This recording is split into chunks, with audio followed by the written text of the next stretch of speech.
আমি শুরুতেই বলেছি যে আমরা আসলে মহানগর গোয়েন্দা পুলিশ। আমরা বেসিক্যালি কাজ করে ঢাকা মেট্রোপলিটন এলাকার থেকে।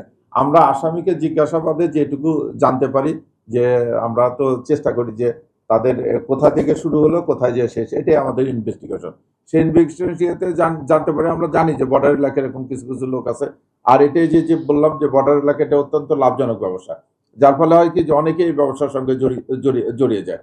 আবার অনেকে হয়তো পুলিশের হাতে ধরা পড়েছে, আমরা তাদের ব্যাপারে খোঁজখবর রাখছি, যে যারা ইতিপূর্বে ধরা পড়েছিল তারা অনেকে আবার স্বাভাবিক জীবনে ফিরে আসছে। কাজে একবারে স্পেসিফিকই বলা যাবে না যে কতজন ওখানে এরকম কারবারি আছে। না, তারা এই এই দুটো চক্রে একটা চক্র। এদের একটা গ্রুপ নিয়ে আসে, মাদক নিয়ে আসে, আর একটা গ্রুপ পিছনে থাকে, ইনফরমেশন দেয় বা তাদেরকে পাহারা দেয়। তারা স্বীকার করছে, তারা এইভাবে আরো কয়েকটা টিপ দিয়েছে।